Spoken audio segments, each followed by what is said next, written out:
Now, let me discuss the situation. इस problem को कैसे करा जाए, चलिए अब हम डिस्कस करते हैं।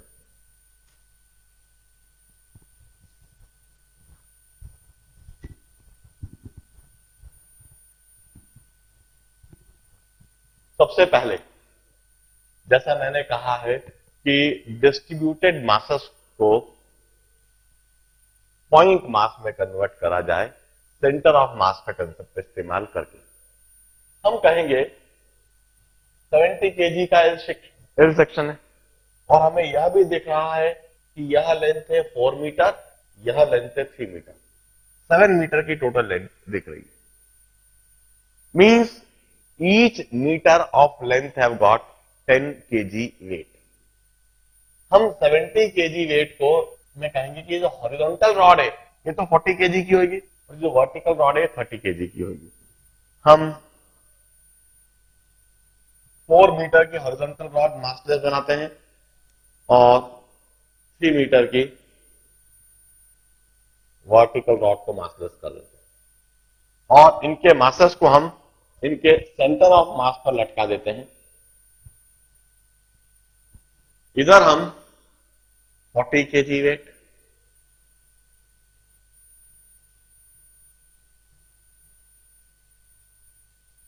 और इसके सेंटर ऑफ मास पर इधर हम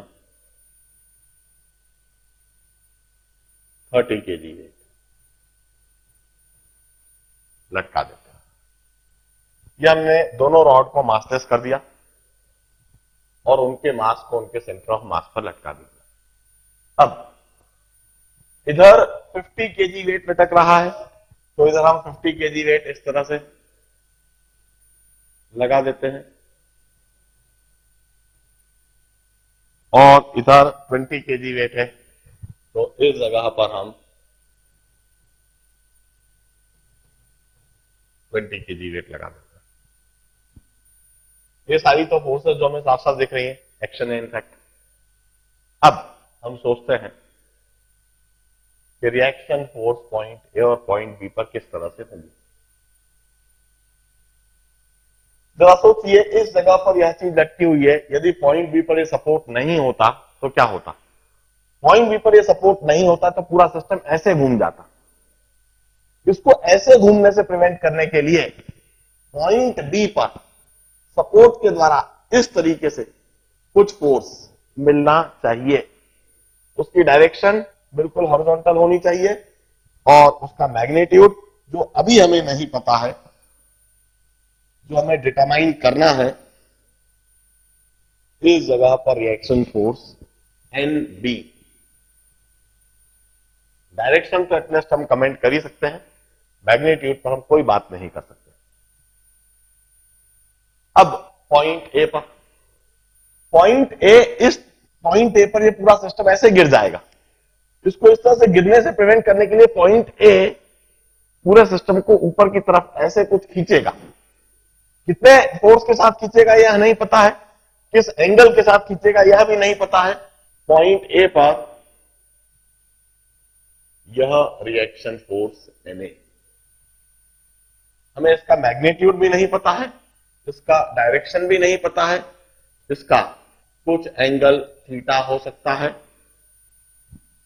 हॉरिजॉन्टल के साथ इसे रिजॉल्व करके हम यह बात जरूर लिख सकते हैं कि इसका एक हॉरिजॉन्टल कंपोनेंट होगा जिसको हम NAX कह देंगे और इसका एक वर्टिकल कंपोनेंट होगा जिसको हम NAY कह देंगे।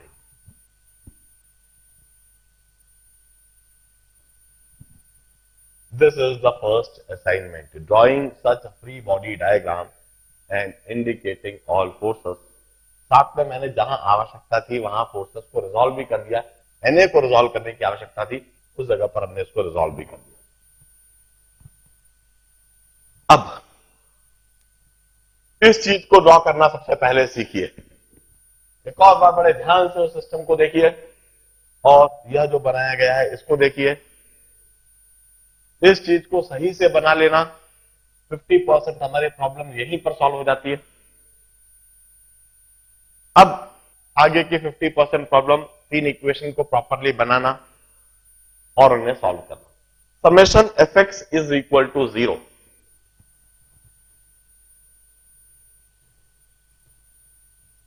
या इधर लिखता हूं summation F X is equal to 0। इस कंसेप्ट को अप्लाई करके हम जो बात लिखेंगे, इसका कोई हॉरिजॉन्टल कंपोनेंट नहीं, इसका भी कोई हॉरिजॉन्टल कंपोनेंट नहीं, 30 केजी 20 केजी इनका भी कोई हॉरिजॉन्टल कंपोनेंट नहीं। Na का हॉरिजॉन्टल कंपोनेंट हमने NaX से दिखा रखा है, NB।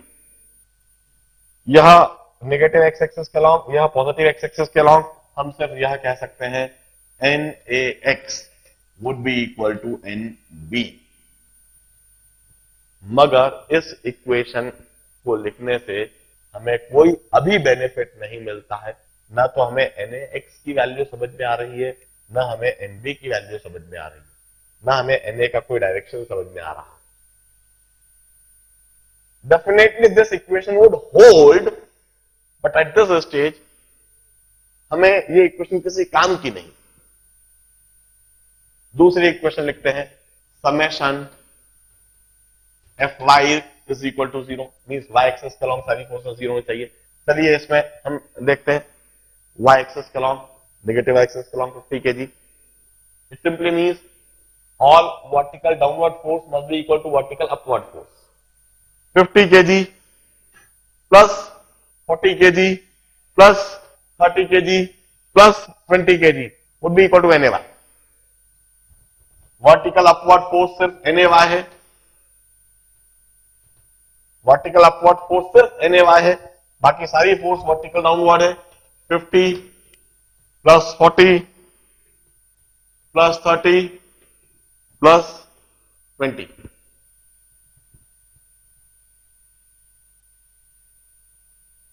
NaX horizontal, NB horizontal, इससे NaY तो मिल जाता है, NaY तो हमें मिल जाता है, मगर सिर्फ NaY के मिल जाने से पर्पस फिर भी सॉल्व नहीं होता है। 50 प्लस 50 100 140, 140 kg वेट, मगर Na फिर भी नहीं मिल रहा, उसका डायरेक्शन फिर भी नहीं मिल रहा। इस जगह पर तीसरी इक्वेशन जो हमने रोटेशनल डायनामिक्स में अभी अभी सीखी है, उसे अप्लाई सीखना वह सबसे कंपलसरी है। That is summation of tau Z is 0। सबसे पहले जेड एक्सिस हम कहते हैं, इस पॉइंट ए से पास होते हुए बोर्ड के परपेंडिकुलर हम जेड एक्सिस इमेजिन करें। इस तरह से हम कहते हैं किसी भी इंस्टेंट पर यह बॉडी इस जेड एक्सिस के अबाउट रोटेट कर सकती है, मगर रोटेट नहीं कर रही। यदि इस जगह पर यह पॉइंट बी पर सपोर्ट टूट जाए तो एकदम से घूम जाएगी इधर, मगर यह रोटेट नहीं कर रही है। समेशन ऑफ टाउ जेड 0 होना चाहिए, इस जेड एक्सिस के अबाउट नेट टॉर्क 0 होना। अब टाउ जेड 0 करने के लिए सबसे पहले हम देखें किन किन फोर्सेस की वजह से टॉर्क होगा, किन की वजह से नहीं होगा। 50 kg की वजह से टॉर्क लिखा हूं। 50 kg की वजह से जब मैं टॉर्क लिखूंगा, सबसे पहले आर क्रॉस एफ लगाता हूं। आर क्रॉस एफ से डायरेक्शन देखता हूं, right hand thumb rule, R cross F. The direction of torque is outward the board. It's anti-clockwise torque. We mean to say 50 kg weight would rotate the body in anti-clockwise direction. Let us say this is a positive value. So, plus 50 into 50 is the magnitude of force and its perpendicular distance is 4 meter. सारी distance में meters नहीं substitute करूंगा।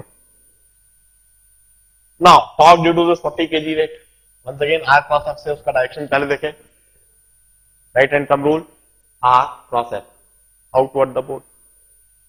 It's once again anti clockwise torque. This force would also rotate the body in anti clockwise direction and positive torque plus 40 into 2, इसकी 40 kg wait है, दूरी है इधर से इधर तक 2, परपेंडिकुलर डिस्टेंस। अब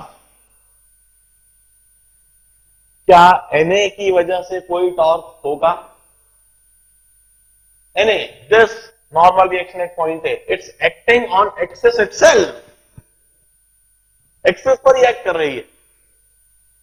it's mod R is 0। Mod R 0 हो जाने से Na की वजह से कोई टॉर्क नहीं होएगा। Na would never rotate the body, it may be in any direction, किसी भी डायरेक्शन में उससे कोई मतलब ही नहीं है, क्योंकि यह फोर्स सीधा एक्सेस पर ही लग रहा है, इसका मॉड आर 0 है, इसलिए Na की वजह से कोई टॉर्क नहीं। Na बॉडी को ना तो क्लॉकवाइज डायरेक्शन में रोटेट करने की टेंडेंसी रखेगी और ना ही एंटी क्लॉकवाइज डायरेक्शन। अब जरा सोचे 30 केजी वेट की वजह से, क्या 30 केजी वेट की वजह से कोई टॉर्क होएगा? हम कहते हैं फोर्स का मैग्नीट्यूड फाइनाइट है, फोर्स का जो पॉइंट ऑफ एक्शन है उसकी दूरी भी फाइनाइट है, but that force is collinear with radius vector. Radius vector और फोर्स वेक्टर कोलिनियर है, दोनों के बीच में एंगल है 0 डिग्री। साइन थीटा की वैल्यू यदि हम देखेंगे टॉर्क निकालते समय तो वह 0 डिग्री।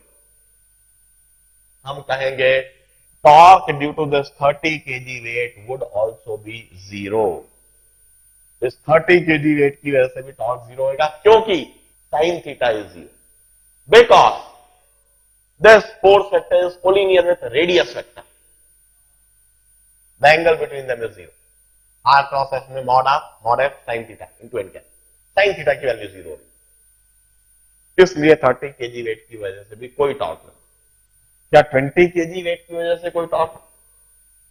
इस फोर्स की वजह से, the same reason, the same logic, radius vector और फोर्स वेक्टर कोलिनियर। भले ही फोर्स फाइनाइट है, भले ही उसका पॉइंट ऑफ एक्शन की दूरी भी फाइनाइट है, मगर रेडियस वेक्टर और फोर्स वेक्टर कोलिनियर हो जाने से, दोनों के बीच में एंगल 0 डिग्री हो जाने से मॉड ऑफ टॉर्क यहां भी 0 होगा। 20 kg की वजह से कोई टॉर्क नहीं लगना है, बॉडी 20 kg वेट की वजह से कभी भी रोटेट नहीं करेगी। Torque due to N B finite.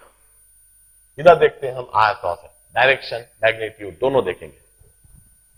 Right hand thumb rule, R cross F, R cross F force की तरफ, ये रेडियस ये अलॉन्ग उंगलियों को ले जा रहे हैं सीधे हाथ की और फोर्स की तरफ घुमा रहे हैं। Torque into the board, I mean to say this force would generate clockwise torque. This force would rotate the body in clockwise direction about this axis. इसकी वजह से टॉर्क नेगेटिव होएगा। NB into its perpendicular distance is 3. This is net torque on the body about z axis, and the concept says that this must be 0. 50 into 4, 200 plus 80. NB is equal to 280 by 3 kg.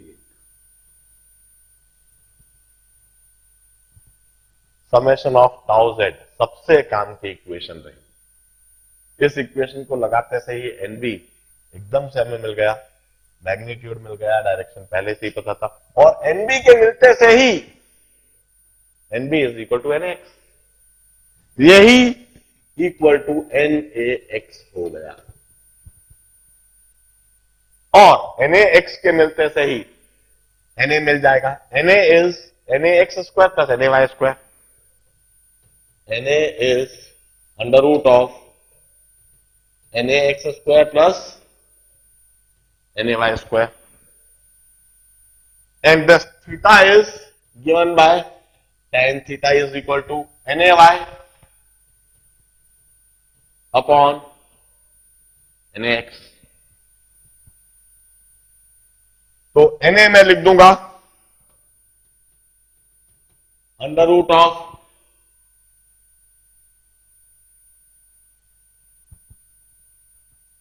140 square plus 280 by 3 whole square, 280 by 3 whole square plus 140 square, and theta would be tan inverse of NAY 140 upon NAX 280 by 3.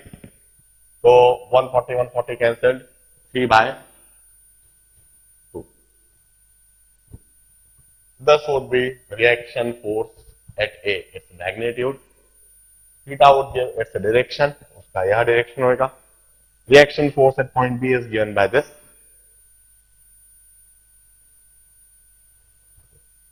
एक बार बड़े ध्यान